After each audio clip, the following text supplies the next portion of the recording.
시청자 여러분 안녕하십니까? 출발 성공 투자 박민영입니다. 네, 안녕하세요. 김영롱입니다. 월요일 같은 화요일인데요. 오늘 새벽 마감한 뉴욕장 보니까 이 호재성 이슈보다 악재성 이슈에 훨씬 더 민감한 시장이 이어지고 있다 생각이 들었습니다. 네.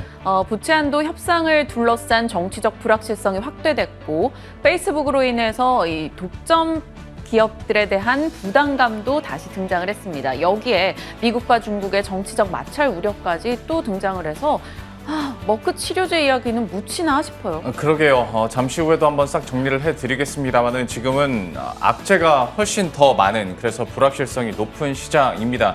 얘기를 해준 것처럼 미국 증시에 대한 불확실성들, 헝다그룹 이슈 계속 들려오고 있고요. 네. 경구용 치료제가 나왔는데 이게 게임 체인저다라는 얘기가 나왔습니다만 시장에서 이 소식 들려오고 나서 사실 그렇게 드라마틱한 변화는 없었거든요. 그러면 지금은 계속 움츠려야 되는 상황인지, 이 상황 속에서 전략은 어떻게 짤 수 있을지 저희가 구체화된 전략 전해드릴 테니까요. 오늘도 끝까지 함께해 주시길 바랍니다. 일단 첫 번째 이슈부터 바로 시작을 해보도록 하죠. 네. 본격적으로 이제 10월 증시가 시작됐고 4분기 증시가 시작됐기에 저희가 어떤 센터장들의 의견을 한번 정리해 볼까 하는데요. 뉴스원 저희 계열사에서 또 이 조사를 했길래 그대로 한번 가져와 봤습니다. 전반적으로 10월에는 힘들고 그런데 11월부터는 반등 가능할 것이다 라는 시나리오들이 많습니다. 네. 불확실성들이 워낙 있기 때문에 갑자기 드라마틱하게 10월 들어서 힘든 9월이 끝났으니 10월부터 가자는 아닐 거다라는 건데요. 전체적으로 레인지를 봤을 때도 저점으로는 한 2,850선, 그러니까 3,000선이 깨질 가능성도 충분히 남아있고 센터장들 입에서도 다운사이드를 좀 열어둬야 된다라는 얘기를 하거든요. 다만 이제 10월이 지나가고 한 11월 그리고 연말이 가면 갈수록 그때부터는 좀 반등을 할 수 있을 것이다 라고 이야기를 하는 것이 네. 어쨌거나 10월 FMC까지 다 끝나고 나서 어느 정도 불확실성이 해소가 되고 중국의 정책 모멘텀까지 일어난다면 연말로 갈수록 주식시장은 힘을 받을 수 있을 것이다 라고 이야기를 하고 있고요. 그러면 그 와중에 어떤 종목군들, 업종군들을 노려야 되는 것인가? 전반적으로 보시면 리오프닝 그리고 네. 위드 코로나 관련주들, 그리고 박재홍 차장께서 지난주에 또 얘기를 했었던 지금 상황에서 경기 민감주에 한번 투자를 하자라는 부분까지 좀 쫙 대두가 되는 모습이었어요. 확실히 좀 더 보수적으로 보고 계신 분들은 리오프닝을 더 강조를 해주신 느낌이고요. 예. 이분들보다는 그래도 조금 시장에 대한 기대를 갖고 있는 쪽에서는 인프라 관련주 혹은 반도체 관련한 이야기 나오고 있으니까 본인의 투자 성향이 어느 쪽이냐에 따라서 좀 같이 맞춰가시는 거 필요할 것 같네요. 그렇죠. 어떤 전망이나 그리고 추천 업종은 좀 다르긴 합니다만은 얘기를 해준 것처럼 다만 굴러가는 전체 큰 틀은 사실 같은 원리거든요. 네. 그래서 우리가 이제 비중을 어떻게 실을 것인가인데 다만 여전히 우리에게 불확실한 것들이 많이 있어서 10월 증시는 좀 조심하자 하는 이유들이 다음 장에서 준비가 되어 있습니다.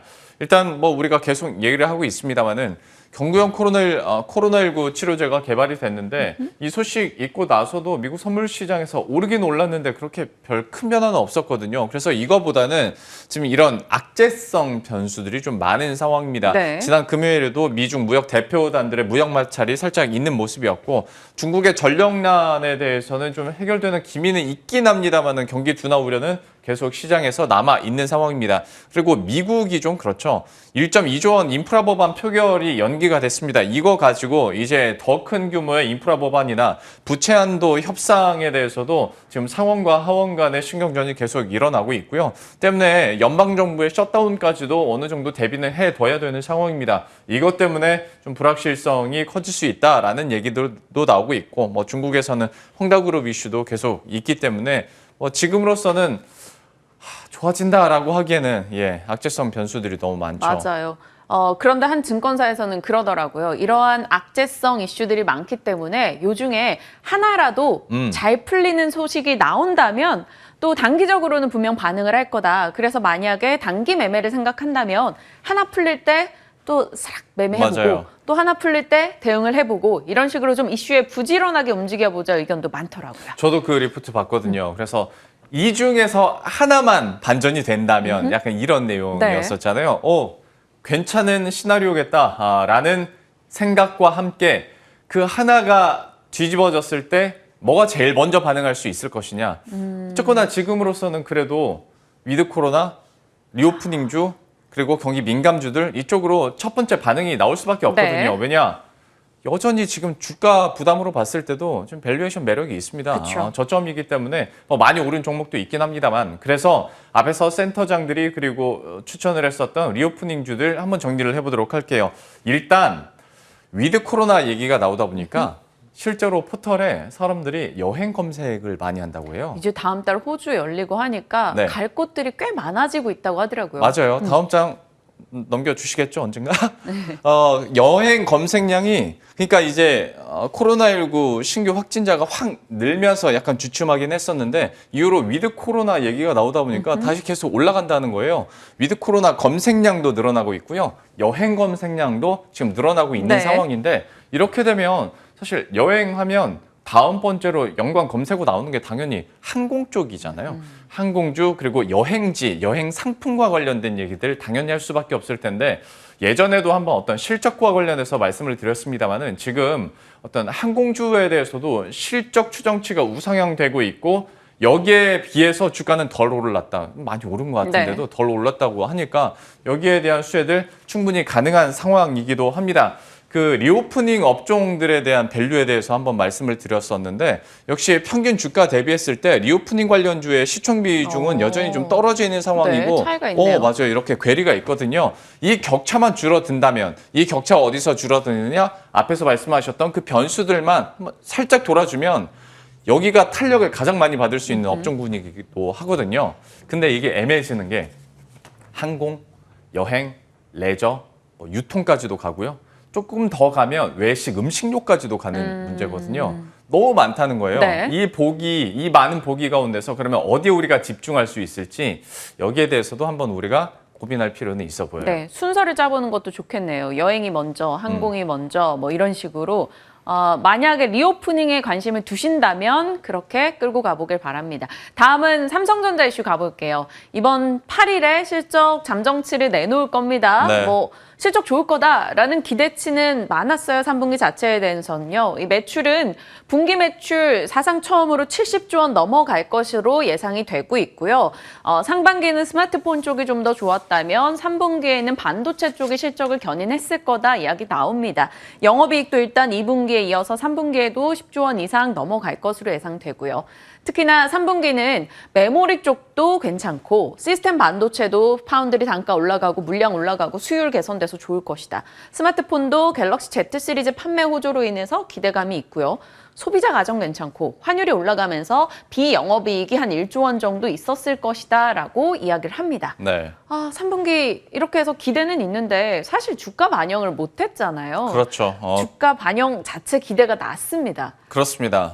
그리고 증권사에서도 제가 한번 정리를 해드리긴 했었는데 17조 원 리포트까지 지금 나온 상황이거든요.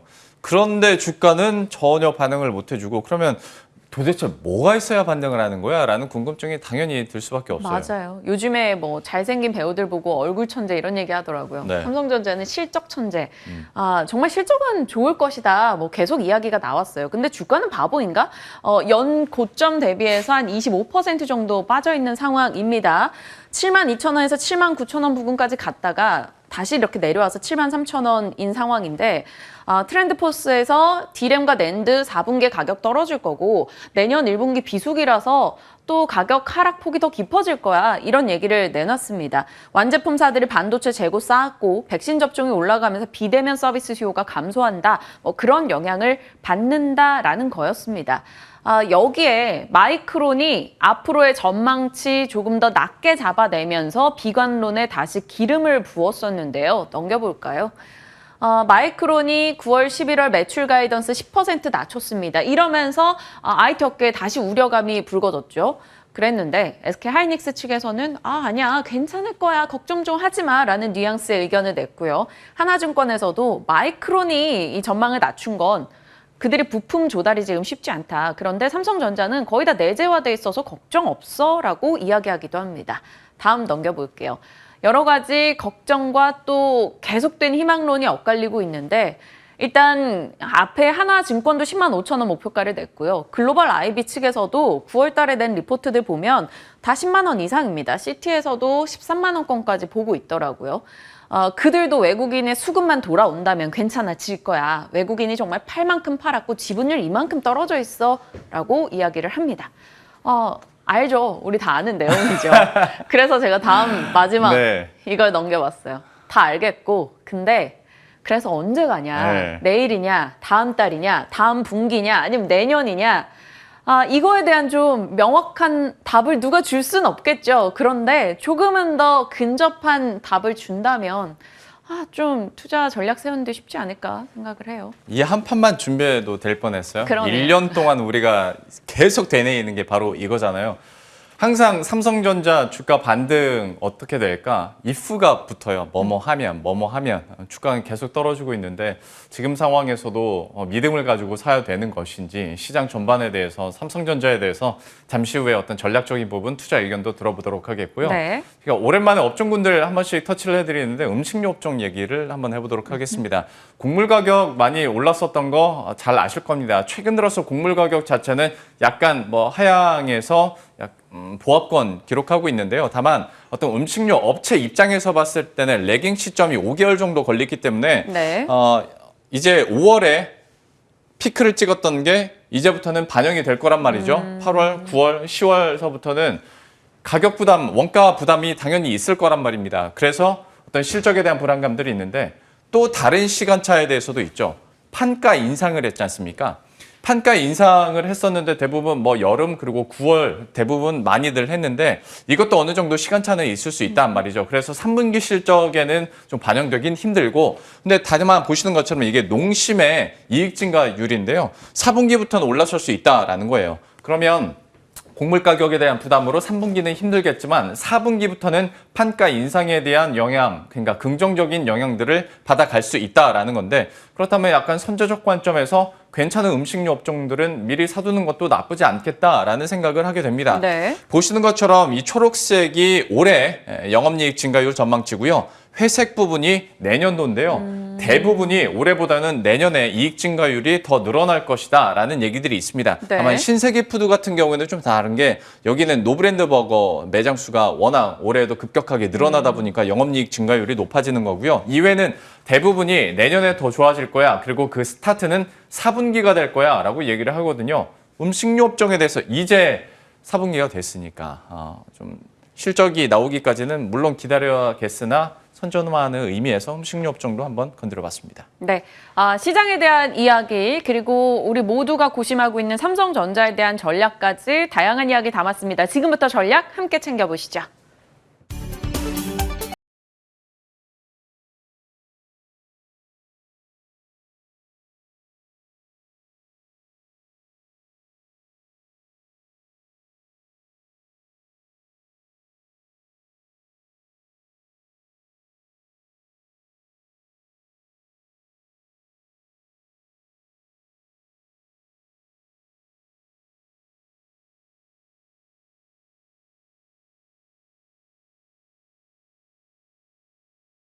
무거운 마음으로 시작을 하게 되는 것 같습니다. 시장 분위기도 그렇고요. 종목별로도 글쎄 어떤 투자 의견이 나올지 이분과 함께 이야기 한번 나눠보도록 하죠. 뉴스탁의 유창희 대표와 함께합니다. 어서 오십시오. 안녕하십니까? 안녕하세요. 삼성전자가 잠정 실적을 이번 주에 발표를 하지 않습니까? 증권가의 리포트를 보자면 계속 컨센서스는 상향되고 있는데 또 어제 언론사의 단독 기사를 봤더니 아직 잠정 실적이 나오지도 않았는데 한 언론 보도에서 영업이익 잠정치를 냈더라고요. 네. 15조 6천억 원을 냈고 자 이걸 어떻게 해석해야 될 것인가 17조 리포트도 나왔었기에 삼성전자에 대한 실적 어떤 가능 수준과 주가 영향 어떻게 판단하십니까? 한 3일 남았죠. 18일 공개니까. 그래서 시장에서 예상하는 거는 한 3조 원대 매출 예상하고 있고 영업이익은 조금씩 다른 것 같아요. 보수적으로 보는 데가 15조 원 중반, 그리고 정말로 좋게 보는 데가 17조 원 중반. 어찌되었든 앞에서도 말씀하셨지만 계단식으로 9조 원, 1분기 때 9조 원 초중반, 2분기는 12조 원 중반, 이제 15조 원대. 4분기도 좀 나쁘지 않을 것 같다 생각을 하고 있는데 결국에는 이제 아직은 현실화되진 않았지만 디램 가격 상승이라든지 IT 수요 뭐 이런 부분들이 실적을 견인했다. 그래서 3분기 때는 디램의 역할이 컸다 생각하고 있습니다. 다들 전망을 하고 있죠. 한 50% 정도 영업이익, 한 50% 이상의 영업이익을 반도체 디램 쪽에서 차지할 가능성이 높고 나머지 뭐 스마트폰, 뭐 디스플레이, 뭐 가전 쪽으로 예상을 좀 하고 있습니다. 중요한 건 이제 앞에서 언급했지만 뭐 그런 거 다 됐고 이제 주가냐, 그렇죠. 주가가 어떻게 될 것이냐. 근데 지금 주가가 뭐 드라마틱한 반등은 쉽지 않다 생각 좀 하고 있어요. 왜 그러냐면 단순하게 시장 자체가 뭐 한 3,300포인트에 있거나 3,200포인트에 있어서 더 갈 수 있다는 기대감들, 뭐 나스닥도 계속 신고가를 그린다라면 모르겠습니다만은 어저께도 나스닥 막판에 조금 낙폭을 줄이긴 했지만 상당히 하락이 엄청나다. 뭐 특히 애플 뭐 중심으로 해가지고 IT 업종을 중심으로 마이크론 소프트라든지 중심으로 해서 주가가 계속 하락세가 나오고 있기 때문에 뭐 10월 중반까지도 시장 자체는 어렵다 생각을 좀 하고 있어요. 그러면 외국인들 수급 자체가 좋아질 수가 없고 거기다가 지금 시장이 하락을 하는 것이 시청자분들께서 생각하시기엔 헝다 때문이다 생각하실 수 있겠지만 헝다 이슈보다는 오히려 글로벌 공급 체인망에 대한 어떤 문제점, 특히 이것은 이제 마이크론이 먼저 화두를 던졌는데 저도 뭐 우리나라 기업은 다르다고 생각하고 있지만 결국에는 삼성전자도 상당 부분 중국 시장에서 생산을 많이 하고 있거든요. 특히 베트남의 신흥국 시장에서. 그럼 중국 같은 경우가 전력난으로 해서 생산을 못하는 부분들이기 때문에 이러한 것을 피해갈 수 없다고 생각하고 있고, 그리고 디램 가격이 어쨌든 한 내년 초 혹은 올 연말부터는 좀 하락세를 보일 수 있다. 제가 어떤 뉴스에서 봤는데 용산은 이미 알고 있었다. 맞아요. 뭐 이런 얘기가 나오는 것도 본 것을 확인해 본 결과 약간 디램 가격의 고공행진은 쉽지 않다. 그러면 저는 삼성전자는 단기적으로 본다라면 뭐 추가적인 뭐 급락 여부는 잘 모르겠지만 반등은 쉽지 않다 생각을 좀 하고 있기 때문에 좀 반등 시에는 좀 현금화하는 전략이 필요하지 않을까 생각하고 있습니다. 이게 그러니까 어떤 반도체 업종으로서의 삼성전자도 중요하겠지만 국내 뭐 대장주로서의 삼성전자를 봤을 때도 지금으로서는 참 쉽지 않겠다. 반등을 했을 때 오히려 좀 현금화하는 전략도 유효한 시점이라고 얘기를 해주셨으니까요. 참고하시길 바라겠습니다. 또 시장 분위기나 또 삼성전자에 대해서 이렇게 살펴봤고 오랜만에 음식료에 대해서 좀 어떤 시각을 갖고 계신지 궁금해서요. 어떤 4분기 실적 반등에 대한 기대감들은 지금 나오거든요. 다만 3분기는 약간 힘들 수 있어라는 얘기들도 충분히 있습니다. 좀 전략적인 측면에서는 어떻게 접근 가능할까요?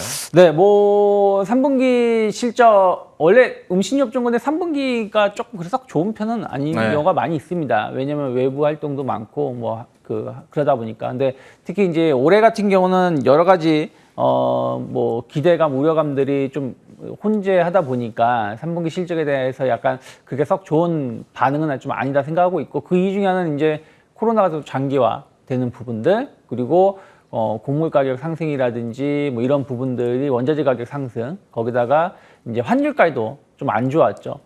환율이 계속 원화가 약세를 띠면서 대부분 우리는 수입을 해오기 때문에 그와 관련해서도 수익성이 좀 하락할 수밖에 없는 부분들을 좀 예상을 좀 하고 있습니다. 그래서 원래는 음식료 업종군들이 약간 경기 방어주의 성격, 또 약간 상대적으로 고배당주에 대한 어떤 성격이 좀 있기 때문에 주가가 좀 하락세를 보여주는 시기라든지 아니면 이렇게 연말 정도 온다라면 음식료 업종군들에 대해서 좀 관심이 좀 많은데, 최근에는 결국은 실적 자체가 생각했던 것보다 좀 좋지 못할 것이라는 우려감들 때문에 좀 같이 동반해서 좀 하락하고 있지 않나 생각을 좀 하고 있습니다. 그래서 저는 조금 더 흐름을 좀 지켜보실 필요가 있는데, 왜 그러냐면 지금 어찌됐든 이번에 하락을 불러일으킨 요소 중에 하나가 스태그플레이션에 대한 우려감들, 다시 그러니까 금리가 올라가면서 물론 이제 테이퍼링 이런 이슈도 있었습니다만은 테이퍼링에 대한 이슈보다도 물가 상승에 대한 어떤 우려감들, 지금은 곡물 가격은 그래도 좀 아직까지는 덜한 편인데 일단 주요 원자재 가격을 중심으로 해서 가격이 많이 올라갔고, 어저께도 유가가 다시 한번 신고가 행진을 좀 보여줬던 부분이 좀 있었고요. 하지만 지난주 후반 정도 본다라면 이제 곡물도 좀 움직이는 것 같아요. 대두라든지 옥수수의 흐름을, 선물 가격을 본다라면 약간 상승으로 좀 전환시키려고 하는 약간 상승에 대한 어떤 우려감들이 좀 나오고 있거든요. 그래서 곡물 가격에 대해서 어떤 우려감들이 좀 나올 수 있고, 그러면 음식료 업종군들에 대해서 어떤 주가 반등을 좀 부담시키는 요소가 될 수 있다는 생각을 좀 하고 있습니다. 그래서 결국엔 지금 시장 자체가 좋지 못하기 때문에 딱 어디가 좋다 혹은 어떤 하나만 해결이 되면은 뭐 주가가 뭐 올라갈 수 있다라고 말씀드리기가 쉽지 않다 생각을 좀 하고 있어요. 그래서 단기적으로는 좀 매물 부담감을 이기기 쉽지 않다 생각하고 있는데, 하지만 또 배당이라든지 또 실적 개선에 대한 어떤 기대감들, 그러니까 곡물 가격이 약간 상승으로 전환될 가능성이 있지만 또 흐름을 좀 지켜보신다면 달라질 수도 있기 때문에 그런 것을 좀 확인하면서 좀 바닥이 좀 확인된다라면 매수 관점에 보셔도 좋다 생각하고 있고, 또 하나는 결국에는 이제 위드 코로나로 이제 가는 부분들, 그러면 저는 의외로 식자재 유통 쪽은 오히려 또 조금 시장 업황이 나쁘지 않을 수 있다. 왜 네. 그러냐면 결국에는 우리가 집에서 개인적으로 소비하는 것도 크지만 식당이라든지 단지 급식이라든지 이런 쪽에서 소비하는 게 훨씬 더 큰 부분이 네. 차지하는 게 있거든요.